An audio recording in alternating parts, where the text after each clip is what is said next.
There's a lot of sacrifice with what we do because we are so committed to our time behind the chair and growing a full book that doesn't have any white space. But then the reality is, when that white space is gone, you still have to work on your business. You still have to, you know, create that time and that sacrifice. And so I think for me moving forward, it's really finding the balance between the sacrifices I make and the time that I spend on my business as well as in it, in a very complementary way to the rest of my life, so that I feel like one is not taking more of my time, that I can really find like a happy balance between it all. I definitely try to work smarter and not harder on Instagram. I try not to do a lot of scrolling or mindless activity on there. I really focus that time and energy into posting things that people want to look at. And I also try to detach myself from likes and comments and really understand that, yes, Instagram is those things, but it's also your website. It's a place where anyone can go and look at a history of your work and be inspired at what you might be able to do for them. But I also really love Instagram for connecting with my clients. So I'm always presenting that page as a way for them to access me. I do so much prep work with clients on there so that I can get the most of their time in the chair. So a lot of virtual consultations happen for me on Instagram, in DMs. And that's a huge part of, building the most from my business and finding that balance.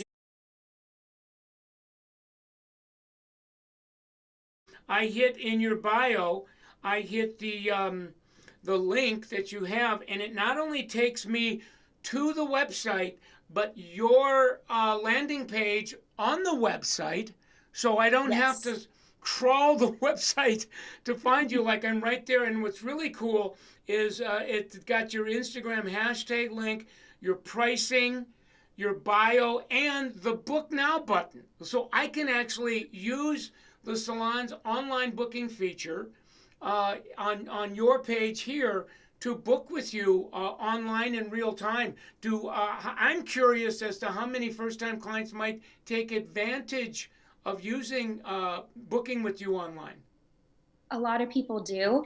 So that's what I was saying, where I'll go into, I keep, really close eyes on my books. And when I see new guests and I reach out to them, they often have found me on Instagram, or they've at least gone that route, right? Like they maybe looked at the website and thought, oh, I kind of like her bio, or I saw some of her photos linked on there. So then they'll go to my Instagram, and then they kind of toggle back and forth and end up booking through the website.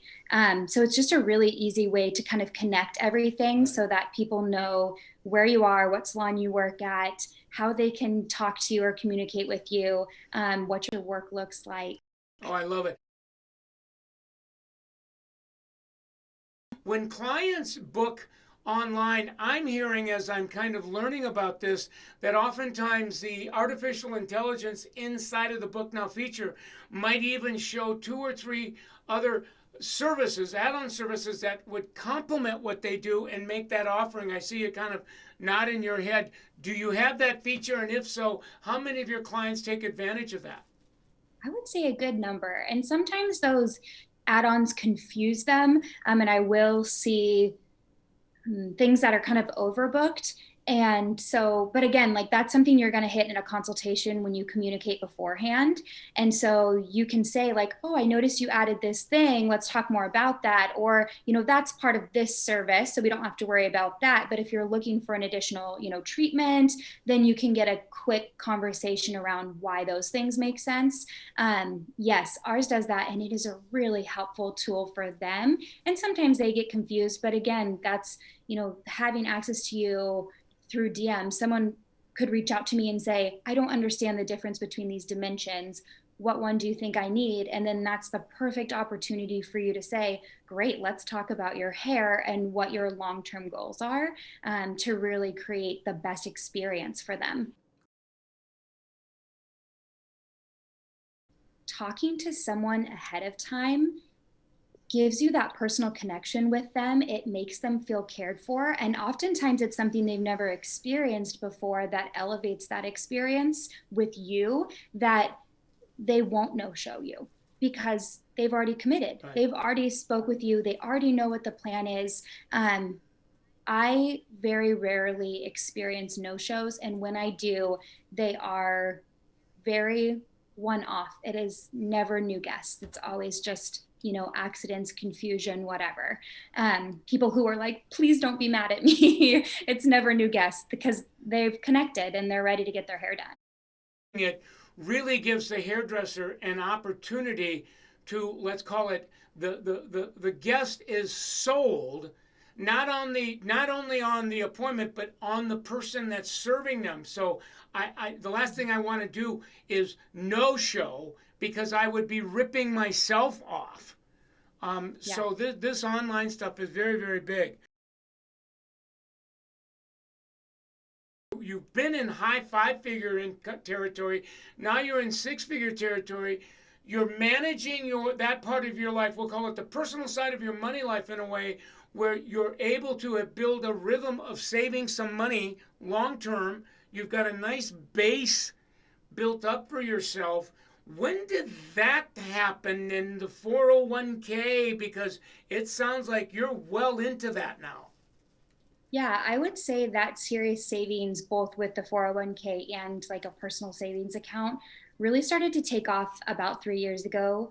Um, my income was starting to rise. And I think something that I've really thought about, that I was like, I have to share this today because I think it's so important, that when you get a raise, you have to pretend you didn't get the raise. And that's what I really focused on in the last 3 or 4 years. As my commission price went up and my prices of my services have gone up, I try to still live in a space of that not happening, and then rolling as much of that income, that new income, into savings, and that's balance that I try to make, with my family unit. And but it's really important to us, to my partner and I, that we pad that. And so that's how we've worked so much. We talk about things, we communicate, we keep spreadsheets. He's the master of the spreadsheet. And that is our way to make sure that we're kind of living below where we can live, so that we have the money to do some other things in the future. Oh my God, that's extraordinary. It's almost like if I don't see it, I don't miss it. It can be a real career where you buy a beautiful house or a wonderful car or take tons of travel time, like whatever your heart desires, you can have that from this industry. And not everybody knows that. It really is an extraordinary career if you craft it in the way that this conversation is paired up to it. It can be, or not. And many people, it really isn't this for them. While they're hairdressers, it really is, I call it a job rather than a career, a profession. And in job, I'm always, job, just over broke. Of what do we want our retirement to look like? We talk about that now because we love living in the moment with our kids, but someday they're going to grow up and it's just going to be the two of us. And what do we want that life to look like? Where do we want to go? And what do we want our day to day to be? And honestly, we put money away because we know what kind of life we want in the future when we don't have our careers anymore, or when we step away from our careers. And so we do a lot now to work towards that, so that our whole life is full the way we want it to be.